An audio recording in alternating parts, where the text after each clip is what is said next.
ಬೆಂಗಳೂರಿನ ಸಮೀಕ್ಷೆಗೆ DCM DK Shivakumar ಚಾಲನೆಯನ್ನ ಕೊಟ್ಟಿದ್ದಾರೆ. ಹೌದು, ಸಾಮಾಜಿಕ ಆರ್ಥಿಕ ಶೈಕ್ಷಣಿಕ ಸಮೀಕ್ಷೆ ಬೆಂಗಳೂರು ನಗರದಲ್ಲಿ ಇವತ್ತಿನಿಂದ ಆರಂಭ. ಈ ನಿಟ್ಟಿನಲ್ಲಿ ಬೆಂಗಳೂರಿನ ಸಮೀಕ್ಷೆಗೆ ಚಾಲನೆ ನೀಡಿದ್ದಾರೆ ಡಿಸಿಎಂ ಡಿಕೆ ಶಿವಕುಮಾರ್. ಸದಾಶಿವನಗರದ ನಿವಾಸದಲ್ಲಿ ಸಮೀಕ್ಷೆಗೆ ಚಾಲನೆಯನ್ನ ಕೊಟ್ಟಿದ್ದಾರೆ. ಮೊಬೈಲ್ ಆಪ್ನ ಮೂಲಕವೇ ಸಮೀಕ್ಷೆಗೆ ಚಾಲನೆಯನ್ನ ಕೊಟ್ಟಿದ್ದಾರೆ. ಡಿಸಿಎಂ ನಿವಾಸದಲ್ಲಿ ಮೊಬೈಲ್ ನೆಟ್ವರ್ಕ್ ಸಮಸ್ಯೆ ಕೂಡ ಉಂಟಾಗಿದೆ. ಮೊಬೈಲ್ ಜಾಮರ್ ಅಳವಡಿಸಿರುವ ಹಿನ್ನೆಲೆಯಲ್ಲಿ ಸಮಸ್ಯೆ ಅಂತ ನಿರ್ಧಾರಕ್ಕೆ ಬರಲಾಗಿದೆ.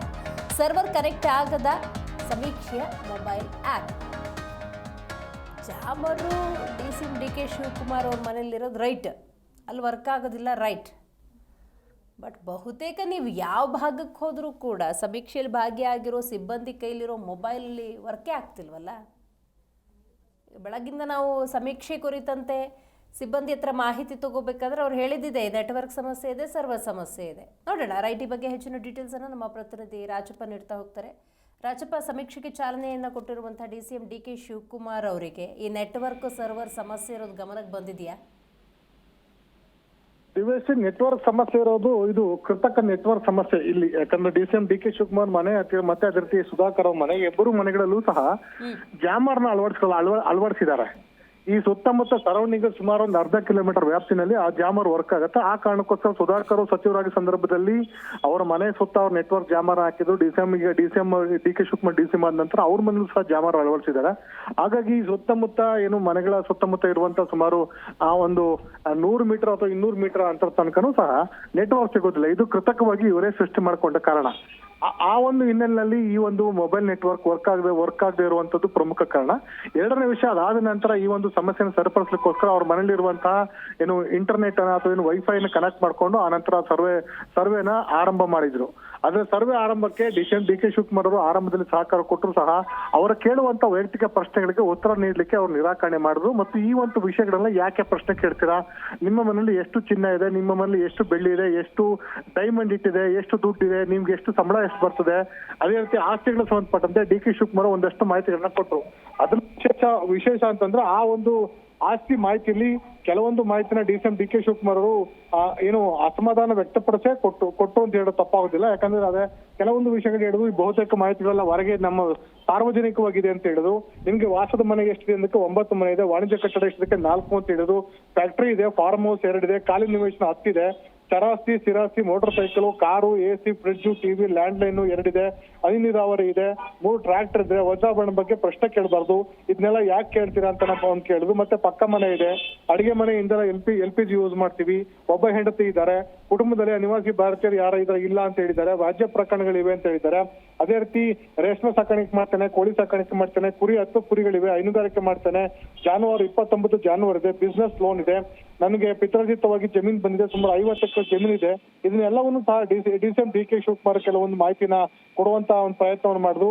ಶಿಕ್ಷಣದಲ್ಲಿ MCOM ಓದಿದ್ದೇನೆ, ಜಾತಿಯಲ್ಲಿ ಒಕ್ಕಲಿಗ, ಉಪಜಾತಿ ಒಕ್ಕಲಿಗ ಗೌಡ, ವೈವಾಹಿಕ ಸ್ಥಿತಿಗತಿ ಉಷಾ ಶಿವಕುಮಾರ್ ಅವರು, ಮದುವೆ ವಯಸ್ಸು 30 ವರ್ಷ, ಸರ್ಕಾರಿ ಉದ್ಯೋಗ ಇಲ್ಲ, ವಸತಿ ಶಾಲೆ ಇಲ್ಲ, ವಿಶ್ರಾಂತಿ ಸೌಲಭ್ಯ ಇಲ್ಲ, ಹಾಲಿ ಕೆಲಸ ಪಬ್ಲಿಕ್ ಸರ್ವೆಂಟ್ ಮತ್ತೆ ಸೇಲ್ಸ್ ಎಂಪ್ಲಾಯ್ಮೆಂಟ್ ಅಂತ ಹೇಳಿದ್ರು ಎಂದು ಮಾಹಿತಿಯನ್ನು ಕೊಟ್ಟಿದ್ರು. ಮತ್ತು ಪರ್ಸನಲ್ ವಿಶೇಷಗಳನ್ನ ಮಾಹಿತಿಗಳನ್ನು ಕೊಡುವಂತ ಸಂದರ್ಭದಲ್ಲಿ ನಿಮ್ಮ ಕುಟುಂಬ ಸದಸ್ಯರು ಮತ್ತೆ ಅಣ್ಣ ತಮ್ಮಂದಿರು ಆಸ್ತಿ ಎಷ್ಟಿದೆ, ವಿಭಾಗವಾಗಿದೆಯಾ, ಅವರೆಲ್ಲ ಯಾವ ರೀತಿ ಇದ್ದಾರೆ, ನಿಮ್ಮ ಉದ್ಯೋಗ, ಬೇರೆ ಬೇರೆ ವಿಷಯಗಳ ಕೇಳುವಂತ ಸಂದರ್ಭದಲ್ಲಿ ಡಿಸಿಎಂ ಅವರು ಅಸಮಾಧಾನ ವ್ಯಕ್ತಪಡಿಸಿದರು. ವಿಶೇಷ ಅಂದ್ರೆ ಈ ಒಂದು ಸರ್ವೆ ಕಾರ್ಯಕ್ಕೆ ಬೆಂಗಳೂರು ನಗರದ 4 ಜಿಲ್ಲೆ, ಬೆಂಗಳೂರು ನಗರ ಜಿಲ್ಲಾಧಿಕಾರಿ ಸೇರಿದಂತೆ ಬೆಂಗಳೂರು ನಗರದ 5 ವಲಯಗಳ ಕಮಿಷನ್ಗಳು ಹಾಜರಿದ್ರು. ಮತ್ತು ಹಿಂದುಳಿದ ವರ್ಗಗಳ ಕಲ್ಯಾಣ ಇಲಾಖೆ ಸೆಕ್ರೆಟರಿ ತುಳಸಿ ಮದ್ದಿನೇನಿ ಅವರೇ ಮುಂದೆ ಕೂತ್ಕೊಂಡು ಈ ಪ್ರಶ್ನೆಗಳನ್ನ ಕೇಳುವಂತ ಕೆಲಸವನ್ನು ಮಾಡಿದ್ರು. ಕೆಲವೊಂದು ಪ್ರಶ್ನೆಗಳಿಗೆ ಡಿಸಿಎಂ ಅವರು ಅಸಮಾಧಾನಗೊಂಡೇ ಉತ್ತರ ಹೇಳಿದ್ರು. ಕೆಲವೊಂದು ಪ್ರಶ್ನೆಗಳಿಗೆ ನೀವು ಕೇಳಬಾರ್ದಿತ್ತು, ಅದು ಕೇಳಿದ್ದೀರಾ ಅಂತ ಹೇಳಿದ್ರು. ಮತ್ತು ಸಾರ್ವಜನಿಕರು ನಿಮ್ಮ ಪ್ರಶ್ನೆಗಳಿಗೆ ಹೇಗೆ ಉತ್ತರ ಕೊಡಬೇಕು ಅಂತ ಹೇಳಿದ್ರು. ಪರ್ಸನಲ್ ನಂಬರ್ನ ಯಾವ್ದೇ ಕಾರಣಕ್ಕೂ ತೆಗೆದುಕೊಳ್ಬೇಡಿ, ಇದು ಸಾರ್ವಜನಿಕ ಸಮಸ್ಯೆ ಆಗುತ್ತೆ ಅಂತ ಹೇಳಿದ್ರು. ಅವರ ಪತ್ನಿ ನಂಬರ್ ಬದಲಾಗಿ ಅವ್ರ ಪತ್ನಿ ನಂಬರ್ ಬದಲಾಗಿ PA ನಂಬರ್ನ ಕೊಟ್ರು. ಮತ್ತೆ ಅವರ ಫೋಟೋನ ಬದಲಾಗಿ ಅವರ ಪತ್ನಿ ಫೋಟೋನ ತೆಗೆದುಕೊಂಡಿದ್ರು. ಅವರ ಮಕ್ಕಳಿಬ್ರು ಇರ್ಲಿಲ್ಲ. ಹಾಗಾಗಿ ಅವರ ಮಾಹಿತಿಗಳನ್ನ ಪಡೆದುಕೊಳ್ಳಲಾಗಿಲ್ಲ. ಮತ್ತು ಇನ್ನಷ್ಟು ಮಾಹಿತಿಗಳನ್ನ ಅವರ ಪತ್ನಿಗೆ ನೀಡುವಂತೆ ಅವರು ತಿಳಿಸಿ ಡಿಸಿಎಂ ಅವರು ತೆರಳಿದ್ರು. ಸುಮಾರು 1-1.5 ಗಂಟೆ 2 ಗಂಟೆ 12 ಗಂಟೆ 11:45 12 ಗಂಟೆಗೆ ಆರಂಭವಾದಂತಹ ಈ ಸರ್ವೆ ಕಾರ್ಯ ಸುಮಾರು 1-1.25 ತನಕ ನಡೆದಿದೆ.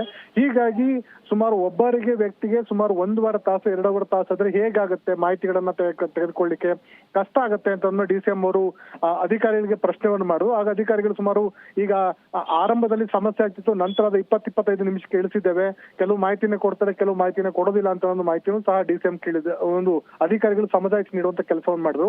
ಹೀಗಾಗಿ ಡಿಸಿಎಂ ಅವರು ಬಹುತೇಕ ಅಸಮಾಧಾನದಿಂದಲೇ ಕೆಲವೊಂದು ವಿಷಯಗಳನ್ನ ಮಾಹಿತಿಗಳನ್ನ ಕೊಟ್ಟರು, ಕೆಲವೊಂದು ವಿಷಯನ ಕೇಳಲೇಬೇಡಿ ಅಂತ ಹೇಳಿದ್ರು. ಮತ್ತು ಅಧಿಕಾರಿಗಳಿಗೂ ಸೂಚನೆ ಕೊಟ್ಟಿದ್ದು 60 ಪ್ರಶ್ನೆಗಳಲ್ಲಿ ಇಷ್ಟೆಲ್ಲ ಪ್ರಶ್ನೆಗಳನ್ನ ಕೇಳುವಂತ ಅಗತ್ಯ ಏನಿತ್ತು. ನಮ್ಮ ಮನೇಲಿ ಕುರಿ ತಗೊಂಡು ಸಾಕಾಣಿಕೆ ತಗೊಂಡು ಮೇಕೆ ತಗೊಂಡು ಎಮ್ಮೆ ತಗೊಂಡು ನಿಮ್ಮನೇಲಿ ಏನಾಗ್ಬೇಕಿತ್ತು, ಬೆಂಗಳೂರು ನಗರದಲ್ಲಿ ಕುರಿ ಮೇಕೆ ಎಷ್ಟು ಜನ ಸಾಕಾಣಿಕೆ ಮಾಡ್ತಾರೆ, ಅವರ ಸ್ಥಿತಿಗತಿ ನಿಮ್ಗೆಲ್ಲ ಗೊತ್ತಿದ್ದು ಸಹ ಪ್ರಶ್ನೆ ಯಾಕೆ ಕೇಳಬೇಕು, ಇಂತಹ ಪ್ರಶ್ನೆಗಳನ್ನ ಅವರು ಮರು ಪ್ರಶ್ನೆನ ಹಾಕುವಂತ ಒಂದು ಕೆಲಸ ಮಾಡಿದ್ರು.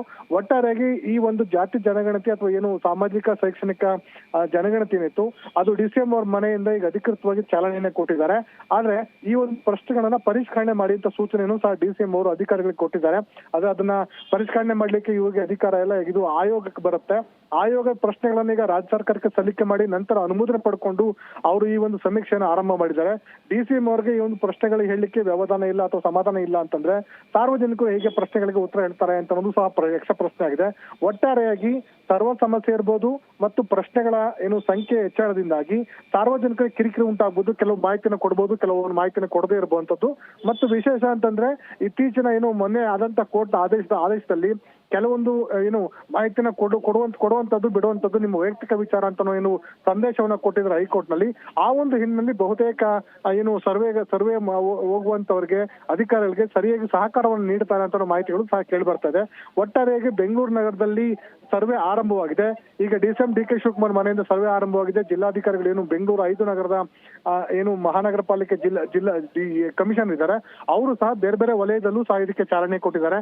ಒಟ್ಟಾರೆಯಾಗಿ ಇನ್ನು 3 ದಿನಗಳ ಅವಕಾಶ ಇದೆ. ಕೇವಲ ಇನ್ನು 11 ದಿನ ಮುಗಿದು ಹೋಗಿದೆ. 22ನೇ ತಾರೀಕು ಕಳೆದ ತಿಂಗಳು ಆರಂಭವಾಗಿತ್ತು. ಅಷ್ಟು ಒಳಗಾಗಿ ಇವರು 7ನೇ ತಾರೀಕು ಒಳಗಡೆ ಮುಗಿಸ್ಬೇಕು ಅಕ್ಟೋಬರ್ ಅಂತ ಅನ್ಕೊಂಡಿದ್ರು. ಆ ಡೇಟ್ ಲೈನ್ ಮುಗಿಸಕ್ಕೆ ಬಹುತೇಕ ಕಷ್ಟ ಆಗತ್ತೆ. ಅದನ್ನ ಅಧಿಕಾರಿಗಳು ಸಹ ಈ ಸಂದರ್ಭದಲ್ಲಿ ಬೆಂಗಳೂರು ಏನು 4 ವಲಯಗಳ ಕಮಿಷನರ್ಗಳಿದ್ರು ಅವ್ರು ಹೇಳ್ತಾ ಇರೋಂಥದ್ದು ಕಷ್ಟ ಸಾಧ್ಯವಾಗುತ್ತೆ. ನಾವು ಬೆಂಗಳೂರಿನಲ್ಲಿ ಪ್ರತಿದಿನ 300 ಒಬ್ಬ ಗಣತಿದಾರರು 300 ಸಂಖ್ಯೆಯನ್ನು ಮಾಡ್ಬೇಕಾಗತ್ತೆ. ಮತ್ತೆ ಕೇವಲ 3 ದಿನದಲ್ಲಿ ಆಗ್ಲಿಕ್ಕೆ ಸಾಧ್ಯ ಇಲ್ಲ. ಹಾಗಾಗಿ ಕಷ್ಟ ಆಗುತ್ತೆ. ಡೇಟ್ ಅನ್ನು ಎಕ್ಸ್ಟೆನ್ಷನ್ ಮಾಡುವಂತ ಅನಿವಾರ್ಯತೆ ಎದುರಾಗಬಹುದು ಅಂತ ಮಾಹಿತಿನೂ ಸಹ ಈಗ ಅಧಿಕಾರಿಗಳು ನೀಡಿದ್ದಾರೆ. ದಿವೇಶ್ರೀ, ಪ್ರಶ್ನೆಗಳಿಗೆ ಡಿಸಿಎಂ ಡಿ.ಕೆ. ಶಿವಕುಮಾರ್ ಉತ್ತರ ಕೊಟ್ಟಿದ್ದಾರೆ ಸರಿ, ಆದರೆ 22ನೇ ತಾರೀಕಿಂದನೇ ಕರ್ನಾಟಕದಾದ್ಯಂತ ಸಮೀಕ್ಷಾ ಪ್ರಕ್ರಿಯೆ ಆರಂಭ ಆಗಿರೋದ್ರಿಂದಾಗಿ ಡಿ.ಕೆ. ಶಿವಕುಮಾರ್ ಅವ್ರಿಗೆ ಪ್ರಶ್ನೆಗಳು ಹಿಂಗಿರ್ತವೆ, ಈ ಪ್ರಶ್ನೆ ಯಾಕೆ ತಗೊಂಡಿದ್ದೀರಿ, ನೆಟ್ವರ್ಕ್ ಇಷ್ಟು ಸಮಸ್ಯೆ ಇದೆ ಅನ್ನೋದು ಈಗ ರಿಯಲೈಸೇಷನ್ ಆಗುತ್ತೆ ಅನ್ನೋದಾದರೆ ಕ್ರಾಸ್ ಚೆಕ್ ಮಾಡಿಲ್ಲ ಅಂತಾಯ್ತು.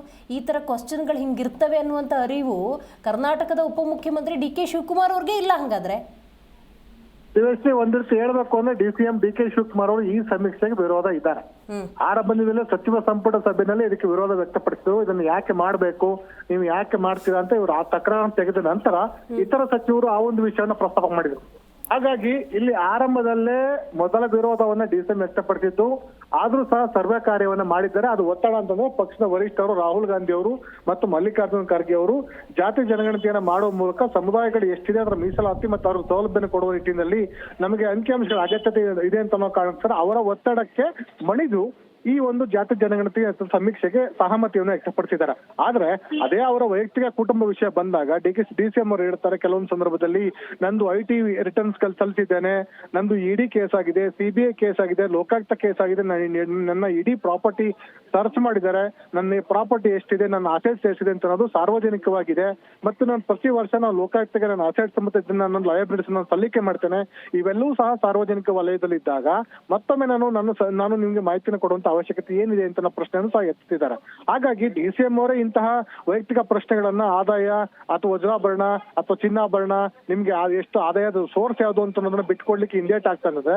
ಸಾರ್ವಜನಿಕರು ಈ ಒಂದು ಹಿಂದುಳಿದ ವರ್ಗಗಳ ಆಯೋಗ ಕಲ್ಯಾಣ ಇಲಾಖೆ ಕೈಗೊಂಡಿರುವಂತಹ ಸಮೀಕ್ಷೆಗೆ ಎಷ್ಟು ಮಟ್ಟಿಗೆ ಬೆಂಬಲ ಕೊಡ್ತಾರೆ ಅಂತ ಪ್ರಶ್ನೆ ಸಹ ಉದ್ಭವಿಸುತ್ತೆ. ಹೀಗಾಗಿ ರಾಜ್ಯಾದ್ಯಂತ ಈಗಾಗಲೇ ಸಮೀಕ್ಷೆ ನಡೀತದೆ. ಆ ಸಮೀಕ್ಷೆಗಳಲ್ಲಿ ಬಹುತೇಕ ಜನರುಗಳು ಈ ಒಂದು ಮಾಹಿತಿಯನ್ನ ಪರ್ಸನಲ್ ಮಾಹಿತಿಗಳನ್ನ ನೀಡ್ಲಿಕ್ಕೆ ವಿರೋಧ ವ್ಯಕ್ತಪಡಿಸಿದ್ದಾರೆ. ಇನ್ನು ಕೆಲವರು ಮುಂದುವರೆಗಿ ನಾವು ಯಾವುದೇ ಕಾರಣಕ್ಕೂ ಮಾಹಿತಿನ ಕೊಡೋದಿಲ್ಲ ಅಂತ ಹೇಳ್ಬಿಟ್ಟು ಫಾರಂ ಬಿಗೆ ಸಿಗ್ನೇಚರ್ ಹಾಕೊಡುವಂತ ಒಂದು ಕೆಲಸವನ್ನ ಮಾಡ್ತಾ ಇದ್ದಾರೆ. ಹೀಗಾಗಿ ಸರ್ಕಾರ ಏನು ಸದುದ್ದೇಶದಿಂದ ಕೈಗೊಂಡಿದ್ದೇವೆ ಅಂತ ಏನೋ ಮುಖ್ಯಮಂತ್ರಿಗಳು ಹೇಳ್ತಿದ್ದಾರೆ, ಆ ಉದ್ದೇಶ ಈಡೇರಕ್ಕೆ ಆರಂಭದಲ್ಲೇ ವಿಘ್ನ ಎದುರಾಗಿದೆ. ಹಾಗಾಗಿ ಈ ಬಾರಿನೂ ಸಹ ದತ್ತಾಂಶ ಸಂಗ್ರಹ ಆಗುವಂತ ದತ್ತಾಂಶಗಳು ಎಷ್ಟು ಮಾಹಿತಿ ಪೂರ್ಣವಾಗಿರ್ತವೆ ಮತ್ತು ಎಷ್ಟು ಆ ದತ್ತಾಂಶಗಳು ಎಷ್ಟು ಪರಿಪೂರ್ಣವಾಗಿರ್ತವೆ ಅಂತ ಪ್ರಶ್ನೆಯೂ ಸಹ ಈ ಸಲನೂ ಸಹ ಉದ್ಭವವಾಗಿದೆ. ಕಳೆದ ಬಾರಿ ಕಾಂತರಾಜ್ ಆಯೋಗದವರು ಸುಮಾರು 200 ಕೋಟಿ ಖರ್ಚು ಮಾಡಿ ಸರ್ವೆನ ಮಾಡೋದು, ಆ ಒಂದು ವರದಿ ತಪ್ಪೆದ್ದೋಯ್ತು ಅಥವಾ ವರದಿನ ಮಣ್ಣು ಮೂಲೆ ಬಿಸಾಕಿದ್ರು. ಅದಂತರ ನಾಗಮೋಹನ್ ದಾಸ್ ವರದಿಯನ್ನು ಮಾಡಿದ್ರು, ಅದನ್ನ ಏನೋ ಕಾಟಾಚಾರಕ್ಕೆ ಒಂದ್ಸಲ ಜಾರಿಯನ್ನ ಮಾಡಿದ್ರೆ ಏನು SC ಒಳ ಮೀಸಲಾತಿನ. ಅದ್ರ ಹಿಂದೆ ಭಕ್ತವತ್ಸಲ ಕಮಿಟಿ ಇರ್ಬೋದು, ಅದರಿಂದ ಬಿಜೆಪಿ ಸರ್ಕಾರದಲ್ಲಿ ಏನು JC ಮಾಧುಸ್ವಾಮಿ ಅವರು ಸಚಿವ ಸಂಪುಟದಲ್ಲಾದಂತಹ ವರದಿಗಳಿರ್ಬೋದು, ಈ ರೀತಿ ನಾನಾ ವರದಿಗಳಿಗೋಸ್ಕರ ಸಾವಿರಾರು ಕೋಟಿ ರೂಪಾಯಿ ಖರ್ಚು ಮಾಡಿದ್ದಾರೆ. ಈಗ 420 ಕೋಟಿ ರೂಪಾಯಿ ಖರ್ಚು ಮಾಡಿ ಈ ಒಂದು ಸಮೀಕ್ಷೆ ಮಾಡ್ತಾ ಇದ್ದಾರೆ. ಇದು ಸಹ ನೀರಲ್ಲಿ ಹೋಮ ಆಗುವಂತ ಸಾಧ್ಯತೆ ಇದೆ ಅಂತ ಅನ್ನೋದು ಈ ಸಮೀಕ್ಷೆಯಲ್ಲಿ ನಡೀತಿರುವಂತಹ ಒಂದು ಪರಿಸ್ಥಿತಿನ ನೋಡಿದ್ರೆ ಗಮನಿಸಬಹುದು. ಒಟ್ಟಾರೆಯಾಗಿ ರಾಜ್ಯ ಸರ್ಕಾರದ ಮಹತ್ವಾಕಾಂಕ್ಷಿ ಈ ಒಂದು ಏನು ಹಿಂದುಳಿದ ವರ್ಗಗಳ ಕಲ್ಯಾಣ ಇಲಾಖೆ ಜಾತಿ ಸಮೀಕ್ಷೆ ಅಥವಾ ಸಾಮಾಜಿಕ ಶೈಕ್ಷಣಿಕ ಆರ್ಥಿಕ ಸಮೀಕ್ಷೆ ಆರಂಭದಲ್ಲೇ ವಿಘ್ನ ಎದುರಾಗಿದೆ. ಹಾಗಾಗಿ ಇದರಲ್ಲಿ ಬರುವಂತ ದತ್ತಾಂಶಗಳು ಸಹ ಎಷ್ಟು ಪೂರಕವಾಗಿರ್ತವೆ, ಎಷ್ಟು ಏನು ಅದಕ್ಕೆ ಸತ್ಯಾಂಶನ ಕೂಡುತ್ತೆ ಅಂತ ಅನ್ನೋ ಪ್ರಶ್ನೆಯನ್ನ ಸಾರ್ವಜನಿಕರು ಎತ್ತುತ್ತಾ ಇದ್ದಾರೆ. ಅದಕ್ಕೆ ಸರ್ಕಾರ ಉತ್ತರ ಕೊಡಬೇಕಂತ ಅನಿವಾರ್ಯತೆ ನಿರ್ಮಾಣ ಆಗುವಂತ ಸಾಧ್ಯತೆ ಇದೆ. ದಿವಶ್ರೀ, ಥ್ಯಾಂಕ್ ಯು ನಿಮ್ಮೆಲ್ಲ ಮಾಹಿತಿಗಾಗಿ ರಾಜಪ್ಪ.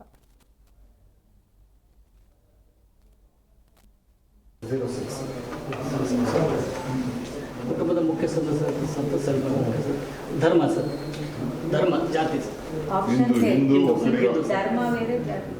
ಧರ್ಮ ಹೆಸರು ಹಿಂದೂ ಸರ್, ಜಾತಿ ಸರ್ ಯಾವ ವರ್ಗಕ್ಕೆ ಒಕ್ಕಲಿಗ, ಗೌಡ ಒಕ್ಕಲಿಗ, ಗೌಡ ಒಕ್ಕಲಿಗ ಸರ್. ಚಾಯ್ಸ್ ಇಲ್ಲ. ಎಸ್ ಸರ್, ಹೇಳ್ತಾ ಇದ್ದೀನಿ ಸರ್. ಉಪಜಾತಿ ಏನು ಬೇಕು? ಉಪಜಾತಿ ಸರ್ ಇಲ್ಲ ಸರ್, ಉಪಜಾತಿ. ಜಾತಿ ಪ್ರಮಾಣ ಪತ್ರ ಪಡೆದಿದ್ದೀರಾ ಸರ್? ಸ್ಕೂಲಲ್ಲಿ ಕಾಲೇಜು. Okay sir. ಮಾತೃಭಾಷೆ ಸರ್ ಕನ್ನಡ. ವೈವಾಹಿಕ ಸ್ಥಿತಿ ಸರ್, ಮ್ಯಾರೇಜ್. ಉಷಾ ಶಿವಕುಮಾರ್. ವಿವಾಹ ಆದ ಸಮಯದಲ್ಲಿ ತಮ್ಮ ವಯಸ್ಸು ಸರ್? 31, 32. Okay sir, 31. ಈ ಪ್ರಶ್ನೆ ಯಾಕೆ ಅಂದರೆ ಸರ್, ಸ್ವಲ್ಪ ಕಮ್ಯುನಿಟೀಸ್ನಲ್ಲಿ ಬೇಗ ಮದುವೆ ಆಡಿದರೆ that is one of the indicators of backward.